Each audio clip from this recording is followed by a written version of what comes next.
It's called Newcomers Slipper Step Workshop, and it is a workshop, and it is for newcomers, and it is for slippers. And what we do here is the same thing they did in the 1930s in AA. We will take you through the entire AA program in about a month and a half, through all 12 steps.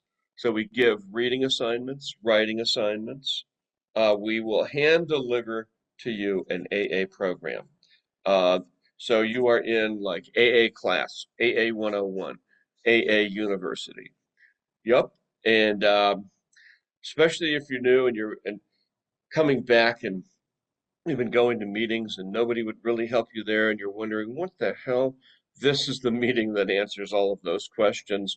In 1932, when AA started, the year Prohibition ended, one of the first 100 members of AA all stayed sober their entire lives, 80 to 100%, because they worked this 12-step process together as a group, just like this. They hung together and did this process. What is Alcoholics Anonymous? What the hell is that, JT? Look at all those cats in the background. Okay.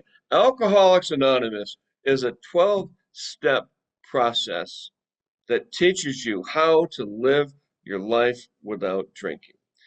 It rewires the brain. It retrains your brain.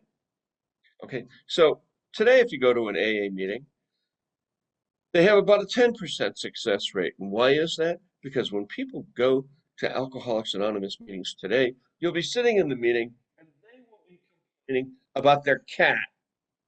Well, we don't do that here, but we do have Cat Friday for those of you who are obsessed with, oh, I have to go to the AA meeting and talk about my cat. No, you don't. It's a 12-step process, man, how to live your life without drinking. But we dedicate today to those people obsessed with cats. Pretty cool, huh? Chanel is laughing. Good. Okay, this is my cat, except this cat is dead. I had it stuffed. Because, they get under your feet and they knock you over. I tell people that he's actually sleeping. And then they go, no, he's not. He's dead. I'm like, okay. So anyways, yeah, this is the only meeting like it in the world. I mean, we're pretty serious in this meeting, as you can tell, but we actually are. Wait till we get going, you'll see. We crack the whip. Uh, what else is going on? So that's kind of it. That's what's going to happen here today. We also have a podcast.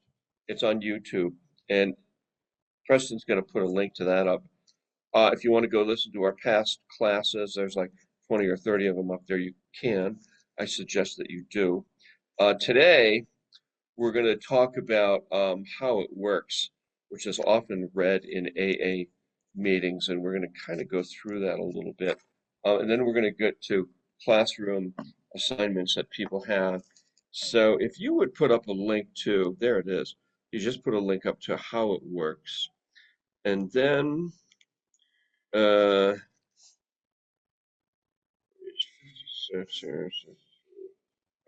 how is this?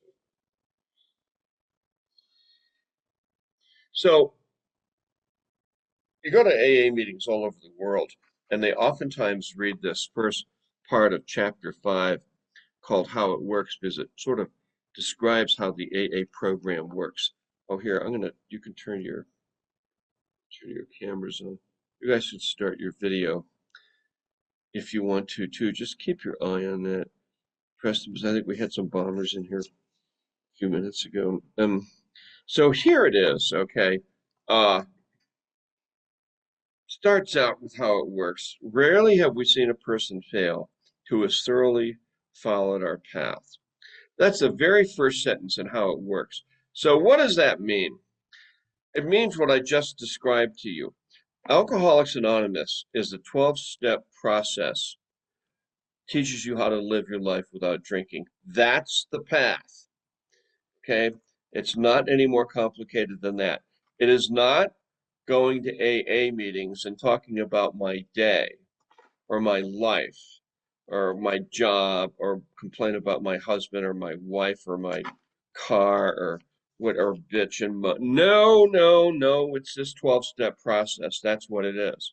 Uh, so then it says those who do not recover are people who cannot or will not completely give themselves to this simple program. So there you go. AA has about a 10% success rate when you go to meetings. Why is that? Because people go to AA meetings and they fuck around in there and they don't do the 12-step process. Well, why does that happen? Because usually there's nobody there to teach you how to do it. You know, what I learned early on, and some of us learned, when you come to an AA meeting and you're new, and you're in the position that I'm in, which is I know everything about AA. Somebody like Jeff does too, or those people in here who've worked all 12 steps. We've got about 30 days window. We have a 30-day shot at you to help you learn how to do this 12-step process. If you go into an AA meeting and you sit in there, nobody's telling you what to do, nobody's helping you, everybody's sharing bullshit. You're sooner or later, and you're feeling horrible, and you start feeling worse.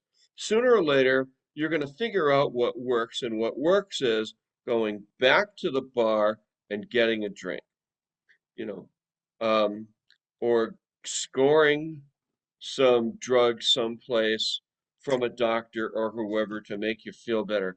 So here, what we usually say to you is come here for 5 days in a row, and uh, we'll then put you to work and give you some things to do. Come for 5 days, see how you like it. But basically, we've got about 30 days to help you. So those of you who are new, if you come here and hang out for 30 days every day, we'll take you through the entire 12-step process. And I guarantee you, inside of 2 weeks, your life will be way better. I promise you. I don't care how messed up you are. You come here for 2 weeks and do what we tell you to do. Your life will completely flip around. You'll go, holy crap. And we hear that all the time from people like, I was going to these other meetings and nobody's helping me at all. Well, here, it begins here. Um, so then it says, usually there are men and women who are constitutionally incapable of being honest with themselves. Well, that's not necessarily true. Usually it's because you're going to a meeting and nobody shows you what to do. There are such unfortunates. They are not at fault. They have been born that way. I just sort of disagree with this. It's kind of a cop out. Um, I'm going to jump down here. Then he talks about there are those people who suffer from grave emotional and mental disorders. Well, all alcoholics do. You drink too much alcohol, I guarantee it, you're going to really mess your brain up. Um, but people do recover in here and they get better and better all the time. We see it in here all the time. So here's what happens with us. Our stories disclose in in a general way what we used to be like, what happened, and what we are like now. If you've decided you want what we have and are willing to go to any lengths to get it, then you are ready to take certain steps. At some of these, we balked. We thought we could find an easier, softer way, but we could not. And that happens in here too. People go, I've just about had it with this program. I'm going to go do something else. And that something else usually is go back to the bar, go to the liquor store. With all the earnestness at our command, we beg of you to be fearless and thorough from the very start. Some of us have tried to hold on to our old ideas, and the result was nil. So, holding on to the old ideas is somebody who comes into an AA meeting and then they decide that they're going to go to the bar to see their old friends, or they're going to hang out with their drinking friends, or they're going to hang out with their druggy friends, or they're going to go to houses and parties, houses that have parties where there's drinking, and they end up drinking again. So that's the old ideas. So it says too, we let go absolutely. Usually, when you get to the meeting like this, newcomers, slipper step workshop, people are like, okay, if you have the attitude of I'm ready, what are we gonna do? What do we do? Shh, Show me how to do it. That's exactly what this meeting is. Remember, we deal with alcohol, cunning, baffling, and powerful. So here they personified alcohol. Remember, we deal with alcohol, cunning, baffling, and powerful. So they've not only personified it, they've almost created it as an entity. So the question is, I mean, is alcohol alive or is it is it demonic? What is it? I don't know, but they certainly they give it a lot of credence. Without help, it is too much for us. And here we go. But there is one who has all power. That one is God. May you find him now. So for our purposes in this AA meeting, we like to think of God as love, good orderly direction, um, power of love. We'd like to think of God as healing. We don't put a religious denotation to God. We just don't do it in here because it just becomes too hard for people sometimes. So we like to think of it as the power of love, the power of good, um, the power of healing, universal life force. Then it says, half measures availed us nothing. We stood at the turning point.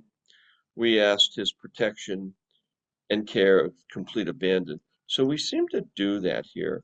And then here are the steps we took, which are suggested as a program of recovery. Jeff, are you with us over there? I'm going to ask you, you're following I can along, right? unmute. Yes. Yes. Okay, would you do me a favor and read each step and explain what it means? So this way, you guys, you don't think it's coming from me. Let Jeff read each step and just explain a little bit as to how we do it, what it is. Okay. Thank you, Jeff, alcoholic, South Beach, Florida. The first three steps. Step number one: we admitted we were powerless over alcohol, that our lives had become unmanageable. Step two: came to believe that a power greater than ourselves could restore us to sanity. And step three: made a decision to turn our will and our lives over to the care of God as we understood Him. Now, the first one, it's so important that we do these and we do them in the order that they're set down. We must admit that we're powerless over alcohol. This is what you'll hear people say: hitting bottom. You're hitting bottom. You realize there's no other way out. You have to embrace the steps in this program. We admitted we were powerless over alcohol. Yes, that means we cannot take a drink because we're wired differently, our bodies differently, and our spirit has been wrecked because our spirituality has been wrecked because of alcohol. Okay, and our lives are unmanageable. That's what we do within here. Think of all the things you did when you started drinking, the kind of life you lived. That doesn't have to be that way anymore if you do the steps. And two, we have to understand that uh, came to believe that a power greater than self could restore us to sanity. I balked at this one. I said, wait a minute now. I'm not insane. I came in here because I want to stop drinking. And I left the bottle at the door. I had to learn I was insane because I was insane alcoholic. Any alcoholic is insane because we've given our life over to alcohol. Number three, made a decision to turn our will and our lives over to the care of God as we understood Him. Very important. It's not a religious program. You'll never hear any religion referred to here, but it's talking about what they say in the book later on is, because I questioned this at first. The book explains this a little bit later on. It's what you're looking for is to get yourself wired right through these steps and then have that proper alignment of the mind with God, with the universe. God is love. God is the universe, whatever you want to say. Take it out of any religious context that you have. Doesn't mean you leave your religion, but for the purpose of this, that's the universality of God and aligning ourselves correctly. Thank you, Jann, for letting me read that. Okay, so then you did step three? Okay, good. So you want to do step four? Sure. Jeff, alcoholic, South Florida, made a searching and fearless moral inventory of ourselves. What this means is, okay, we've done what we needed to do at step three as we work it, but now we have to look at our wrongs. We are fearless and searching moral inventory. Okay, what have I done wrong over the years? I mean, admit it.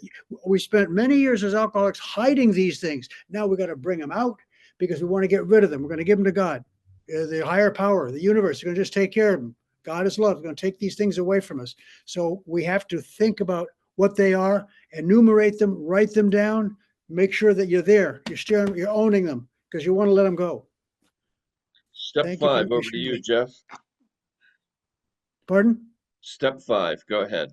Step five, admitted to God, to ourselves, and to another human being the exact nature of our wrongs. Okay, this follows four, where we made that searching and fearless moral inventory. So to feel what's wrong with us, so we got it out there. Now we are got to get it.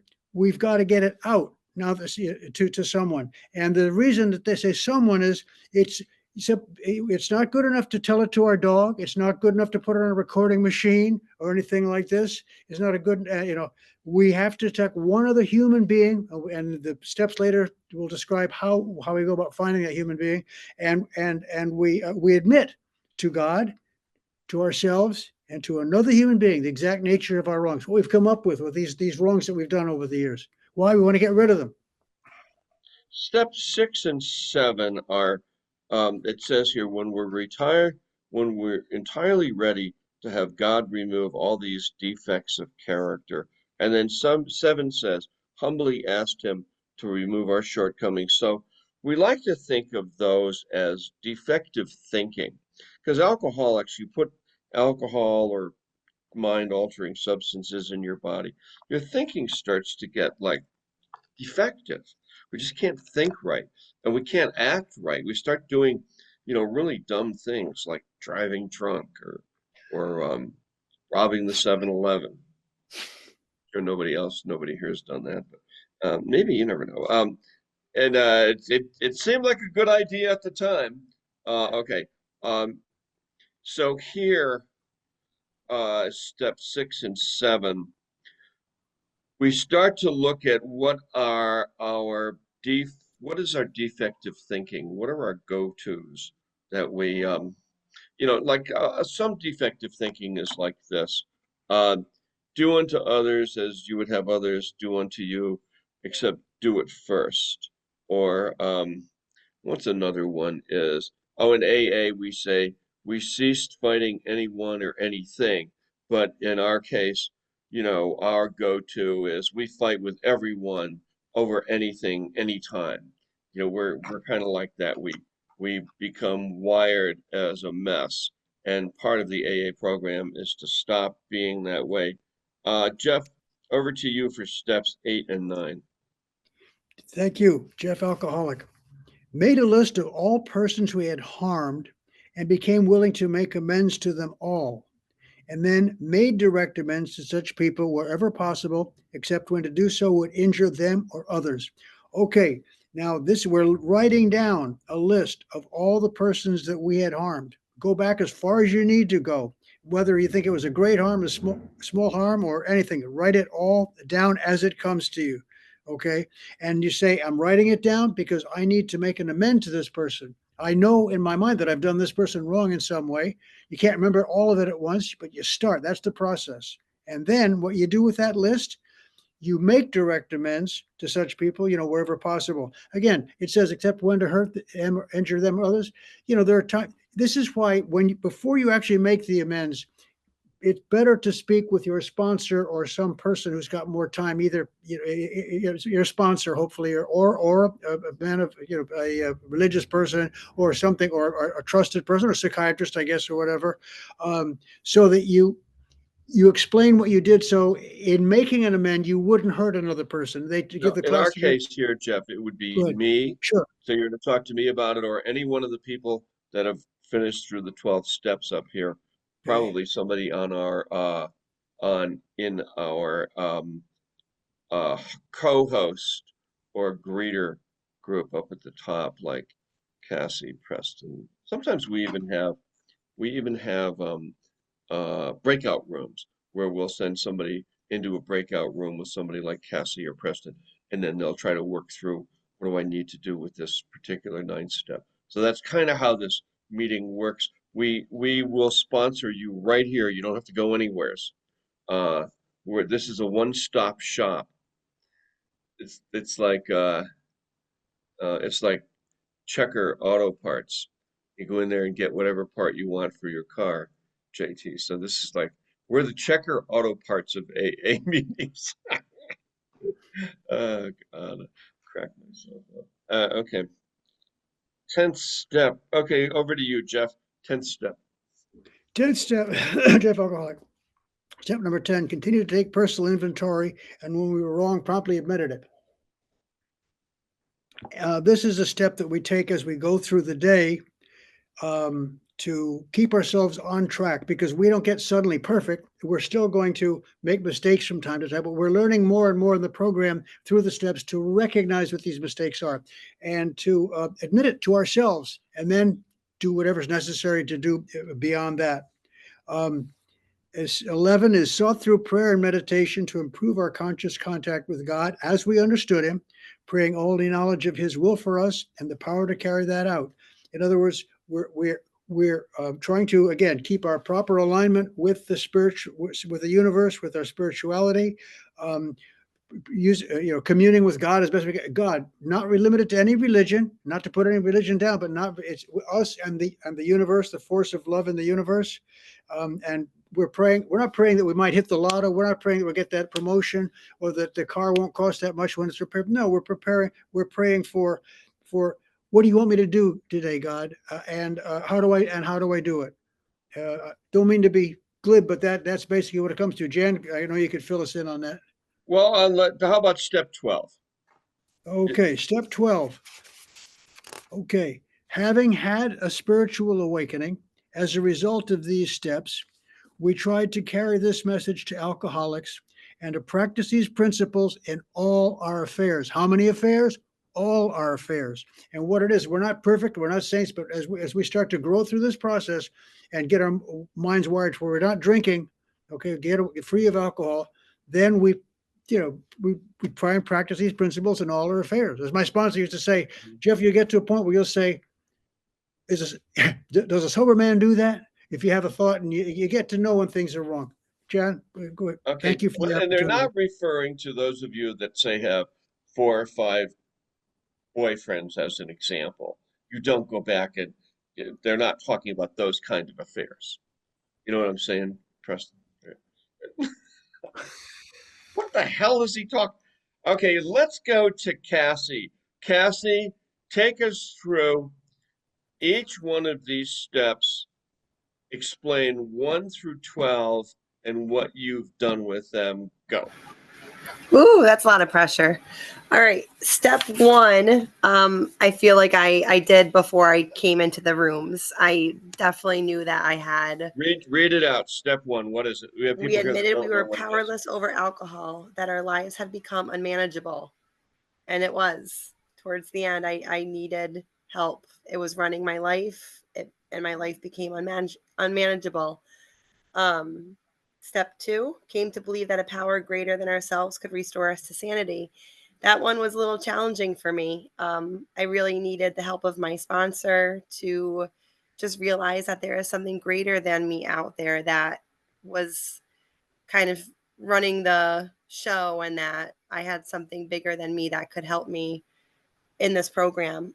3, made a decision to turn our will and our lives over to the care of God as we understood Him.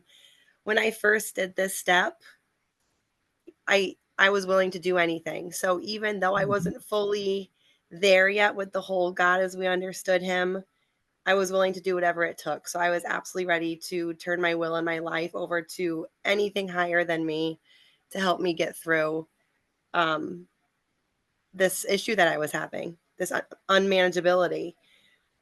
Step 4, made a searching and fearless moral inventory of ourselves. This is really where the work starts. I heard a lot of people just do the 1, 2, 3 shuffle, and then once they get to 4, they kind of stop because it is a little intimidating, and it really isn't for me. This was where I had to put the work in of looking at where I was wrong, the people I hurt, and then step 5, admitting everything that I wrote in step 4. Yes, it was uncomfortable. Yes, I had to be very vulnerable to talk about such personal things with somebody that I didn't really know that well, but trusted wholeheartedly. But it was a huge weight off my shoulder when I did it. And I woke up the next morning feeling like a completely different person. It was insane. Um, Step 6, we're entirely ready to have God remove all these defects of character. That's where, when I looked at step 5 and I thought, well, this was my wrong in what I was doing, now I know that these are the defects I'm showing throughout my day-to-day life that I need to change. And then step 7, humbly ask him to remove these shortcomings. Is just, again, me being, a lot of my shortcomings were selfish, self-seeking. So just always kind of keeping an eye on whenever I'm like that, to try to continually ask my higher power to remove them. I read Drop the Rock for 6 and 7 because I really do love 6 and 7. And the fact that there's only a paragraph in the big book about it is just kind of crazy. So Drop the Rock was really wonderful for those steps for me. What is that? Step, Drop the Rock. It's a Yep. book. Yeah, it's a AA book about step 6 and 7. It's Okay. wonderful. All right, good. Okay. I'm surprised you haven't heard of it. I haven't. So 8, made a list of all persons we had harmed and became willing to make amends to them. This one I was a little nervous because I thought every person on my amends list I'd have to make an amend to.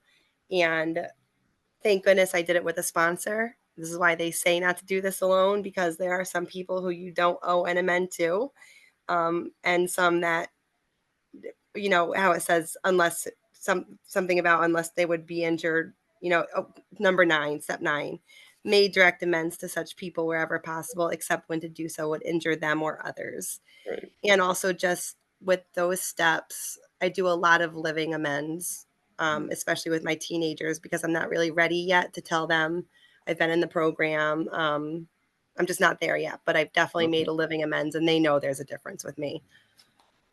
Step 10 is my favorite. Continue to take personal inventory, and when we were wrong, promptly admitted it. That's what I live through every day now that I've gone through 1 through 9. Now I learn step 10 is where I really have to stop and pause and realize when I'm wrong, I have to change it around and change my behavior, remove those character defects, apologize when I've been wrong, and go on my day. Step 11, sought through prayer and meditation to improve our conscious contact with God as we understood Him, praying only for our knowledge of His will for us and the power to carry that out. I never thought when I first came into this program I'd be so big into meditation, and I do it every single night. I pray throughout the day as far as the Serenity Prayer. And step 12, having had a spiritual awakening as a result of these steps, we try to carry this message to alcoholics and to prepare or to practice these principles in all of our affairs. My spiritual awakening wasn't like, a bright light or anything like that, but going through all of these steps, now I know that I can carry this message to other people. My sponsee that I have, I'm carrying it to. Just being in this meeting and sharing, carrying the message that way. Right here, perfectly. You're doing it right this second. Excellent. Okay. So that is not that I want to pump your head up too much, but that is a description of a perfect AA program A program, yeah. right there. Perfect AA. I mean, that's it. So you guys want an example of how to do it? You just heard it Just heard it. Yeah, from, yeah. from Cassie right there. That's it.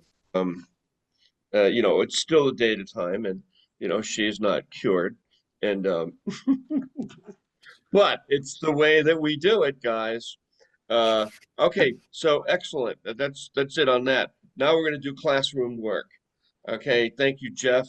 Thank you, Cassie, for Thank you. sharing this and help explaining how it works to everybody. So let's go to classroom work right now. We're going to start with Aaron. So what was your last reading and Okay, writing? so I was asked to summarize or get 5 takeaways from the doctor's opinion, and then the second half of step 1. Okay, go ahead. Okay, so it's quite lengthy, the 5 takeaways, so I'll just summarize it. Number 1 is alcoholism is a physical and mental disease, and then I wrote a paragraph about that, but we don't have time. So 2, the phenomenon of craving. 3, the mental obsession and the denial. 4, the hopelessness of self-control. And 5, the need for a spiritual solution. What's your paragraph that you wrote? Okay. Well, I wrote a paragraph for each one. On alcoholism as a physical and mental disease, Dr. William Silkworth, William Silkworth, is a physician who contributed to the doctor's opinion, and he explains that alcoholism is not merely a moral failing or lack of willpower, but a physical disease that affects the body and a mental obsession that affects the mind. Okay, Alcoholics. stop right there. This is perfect. Okay, let me ask you another question. What was your okay, you did writing on what? The second half of the first step, did you say, or first half? I did the second half. I did the Okay, first what half. did you come up with? Put that up so I we came can, up with numerous things.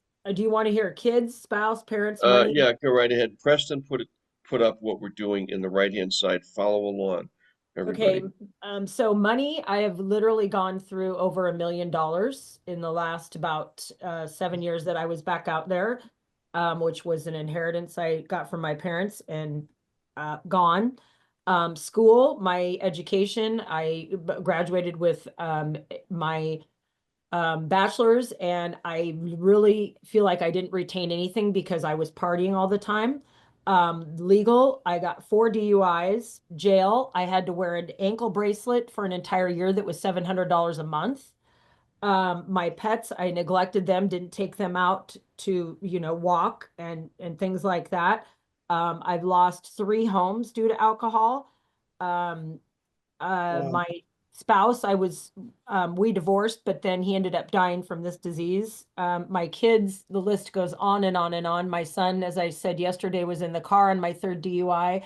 I just dropped him off at school and was drinking the whole way from Oregon to Kansas to drop him off at college, and hiding that. My health, I hung over, not in the beginning, but I got to be really bad. Eating terrible. And then I had the beginnings of cirrhosis of the liver. Um, Job, I lost my dream job due to my alcoholism. Yeah, and then relationships with my best friend from college. We don't even talk anymore because she couldn't handle my drinking anymore. Um, and cars, yeah, I've lost 3 cars due to my drinking because either wrecking them or I couldn't continue to pay because I lost the money. So, There you go. That's a perfect Wow. second half of the first step. You Wow. notice that uh, Aaron wrote this down and spoke it without hesitation, because that's what happens when you hit bottom. You go, things total mess, and you come here with complete surrender to learn how to do this. How can I learn how to work this basic program so that I don't go back into that shit again? That's it. So good job. And so I'm going to have you do something else for tomorrow, if you would. We're going to have you write the second step, and Preston's putting that up for us, and this or Matt is, whoever there it is. So the way we do the second step in this meeting, the second step says, um, came to believe that power greater than ourselves could restore us to sanity. And the third step says, made a decision to turn our will and our lives over to the care of God as we understand Him. But what we do in our second step writing is we try to come to an understanding of God. So in our second step, we're going to write down, and it's here in chat, um, uh, if God were a best friend or a superhero, write 10 attributes of God or this best friend. So some that we put some examples up here, but you don't have to use them. Some examples that I had, Aaron, was he'll never leave me, always be there for me, will answer my prayers, will take care of me, will keep me out of trouble, um, like that. Okay. 10, 10 attributes of a best friend. Okay. For tomorrow. okay, perfect. Thank you so How's that much, sound? Jan All Dog. right, That sounds cool. perfect. Thanks, Jan All right, Dog. excellent. I like it when you call me Jan Dog. It makes me feel gangster. So hey, let's go to Harry Berto. What are you working on, Harry Berto? How are you? How many days you have in Los Angeles? You have 90 days, 86 days. Yeah, I'm reading daily reflections every day Okay. on page 86. So what I read 11 today step. just Mhm. it just said those of us who have come to make a regular use of prayer would no more do without it than would refuse air, food, or sunshine. And for the same reason we refuse air, light, food, the body suffers. And when we turn away the meditation and prayer, we likewise deprive our minds and emotions to our intuitions of vitally needed support. Sorry, I'm tired. I'm No, it's tired. okay. It's okay. I'm following. Yeah, so yeah, pretty much it just says that if we put uh prayer and meditation away, that our minds need it to function just like our body needs food and water and sunshine. You've been coming to this meeting for what, almost 2 years now, right? I think it's November 2nd. It was 2 years, I think.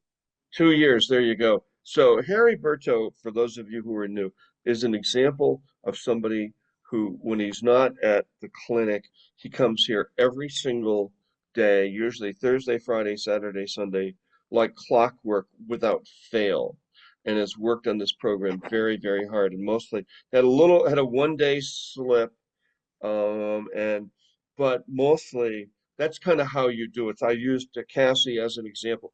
Harry Berto too. You know, we have a bit of a rough life with drinking, etc., but we hang in there. We hang in here.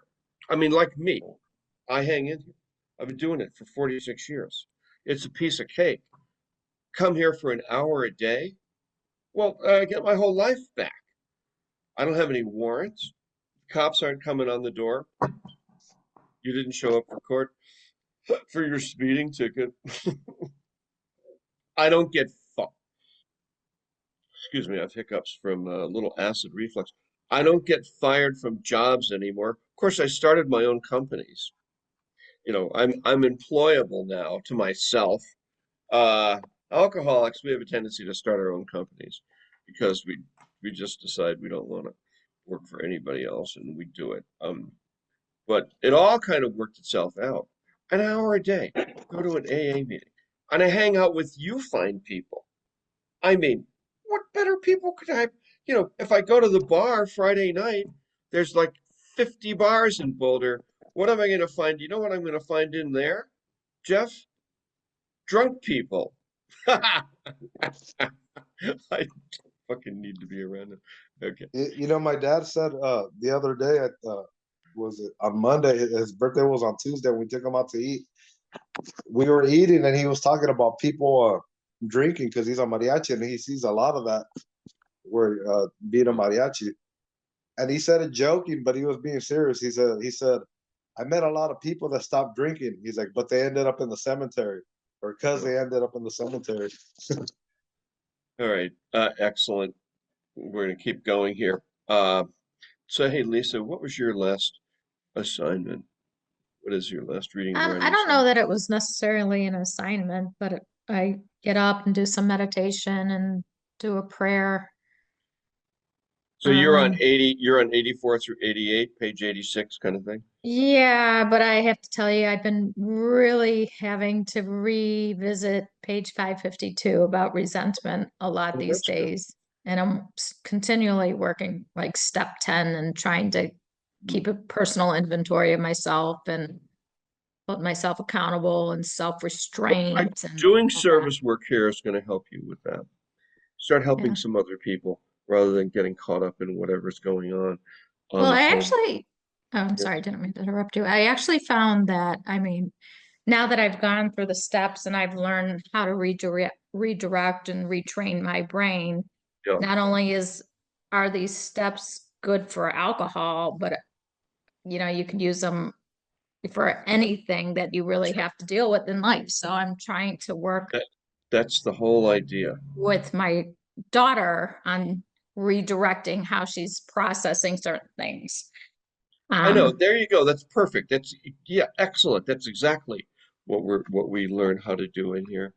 All right. Glad you're here. Hey, Emily, so what was your last reading and writing assignment? Hey, Emily Addict. I was not as successful as Aaron. I need to take the weekend to work on it. My son's been home sick and I don't talk to him about all of this. He's 13. Maybe Cassie Mhm. could give me some advice on that. Well, question, what was your last reading and writing assignment? What is it? I did the preface and 4 words, and today I just listened to your YouTubes to try to get me out of my head and Oh, wrote okay, so down wait. prayers and Stop. Stop. So sorry. you read the preface and the 4 forwards, right? Have you Mm-hmm. done any writing yet? Have we given you a writing assignment? Yes, I did the first half of step 1. Okay, you did that. Did you do the second half yet? No, that's where I'm having trouble, and I have like I think I can't. Wait. Did I give you the assignment to do the second half of the first step? Yes, last Okay. night. Okay, good. So, we'll pick one in there. Would you put it up, Jeff? Or rather, Preston? Which one are you stuck on?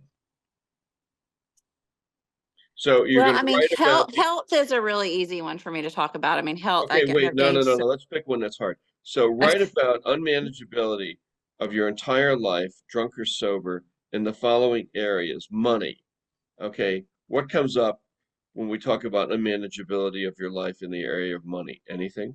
Overspending and like ordering Uber Eats and not Okay, wait. Do cooking. you And have a pen yes, there? Write it down right okay. now.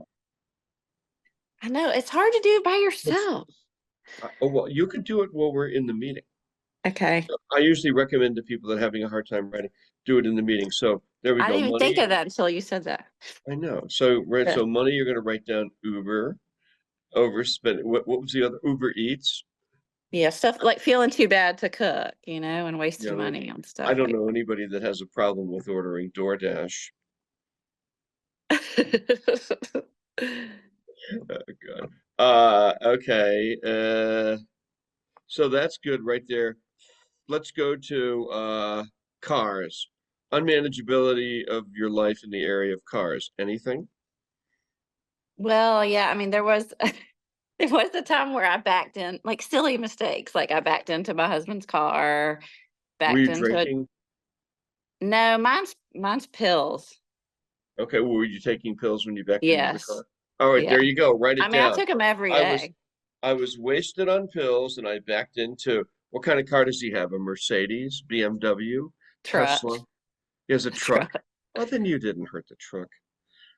Anyways, keep working on this. I know I keep going. Keep writing on each one of these as we go along. Ron, what did we give you a assignment yesterday? You did. It was read the preface and 4 forwards to the 4 editions.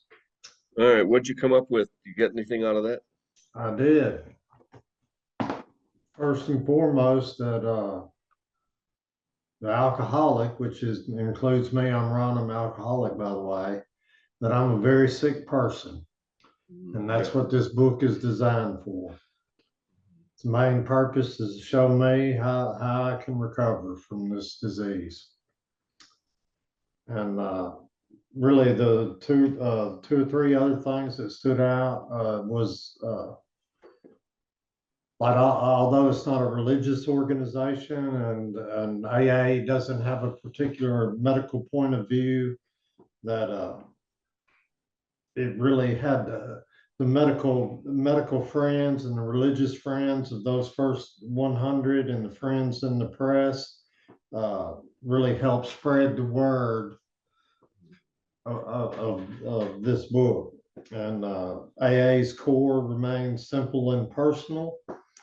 And recovery begins when one alcoholic talks to another alcoholic, sharing their experience, strength, and hope. Would you start tomorrow? Would you read for tomorrow the doctor's opinion and give us 5 takeaways on the doctor's opinion I will. for tomorrow? Okay, good job. Excellent. Way to go. Uh, let's see here. Chanel, did we give you an assignment from yesterday? Hi, how are you? You guys can turn your No, cameras on, you guys. turn your cameras on, everybody, because we are in a class. This makes you come front, forward, and what is it?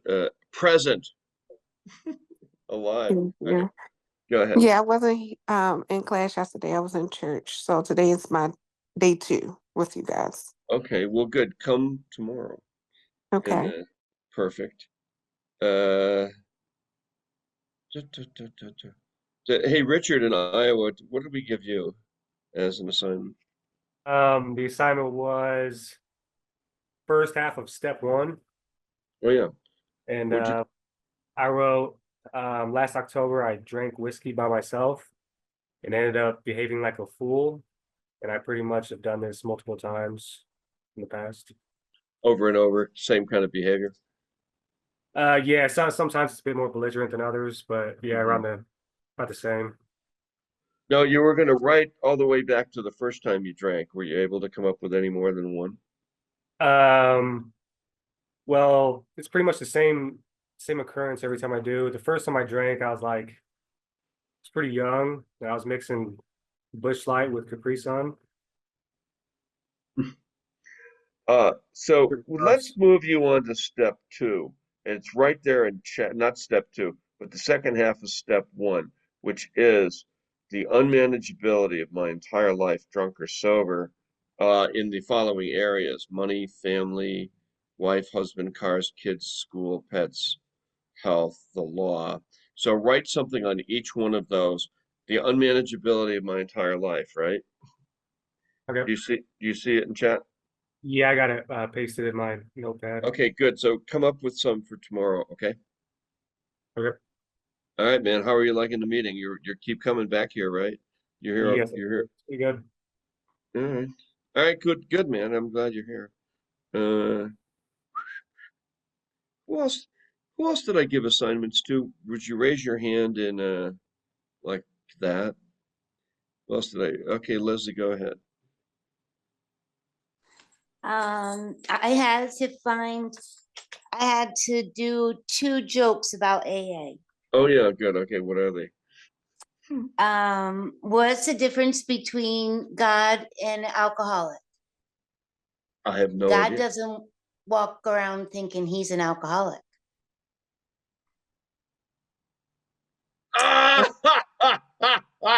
Oh God, don't tell any more like that. I'll split a gut.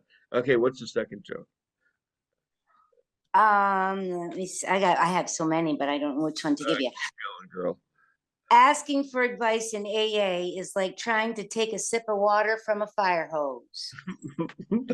Pretty much true. All right, good job. For tomorrow, I want you to come up with 3 more AA jokes. Oh, wait, let me give you one more tonight.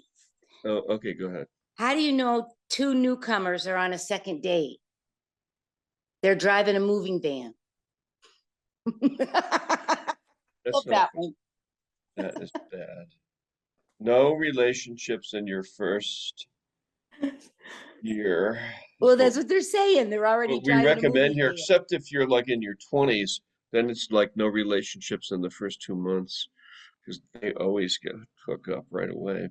I was in my 20s. It was like the number one thing on my mind was I need a girlfriend. And people are like, oh boy, it's a disaster. And what did I do? I found a girl that was a bartender. They were like, "Oh, that's a really smart move." And I would bring her like to meetings, and I'd say, "Well, this is my new girlfriend," and they'd like, and she looked like Daisy Duke from the original Dukes of Hazzard. So she'd show up at AA meetings, and everybody, blonde, Daisy Duke shorts, all of that, and they'd be like, they would just look at me, and they'd just try to keep from laughing. They're like, what, what is wrong with this guy? Oh boy, that relationship actually did last for 3 years. I didn't, as the saying goes, but it did. All right, over to go ahead, Sam. What was your Hey Jan, Sam, alcoholic. The last time that you had me do is step 9. I sent you my amended letter Oh yeah, after let me press read for that shit. and I'll send Yeah, it back to you, okay? fair. Thank you. And you also had me read pages 76 to 84.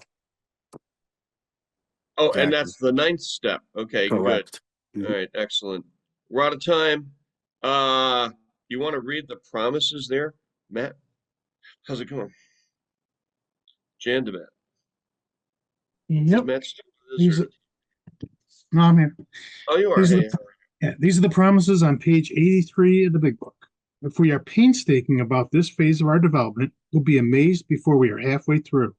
We're going to know a new freedom and a new happiness. We will not regret the past nor wish to shut the door on it. We'll comprehend the word serenity and will know peace. No matter how far down the scale we've gone, we will see how our experience can benefit others. That feeling of uselessness and self-pity will disappear. We'll lose interest in selfish things and gain interest in our fellows. Self-seeking will slip away. Our whole attitude and outlook upon life will change. Fear of people and of economic insecurity will leave us. We will intuitively know how to handle situations which used to baffle us. We will suddenly realize that God is doing for us what we could not do for ourselves. Are these extravagant promises? We think not. They're being fulfilled among us, sometimes quickly, sometimes slowly. They'll always materialize if we work for them. all right, perfect.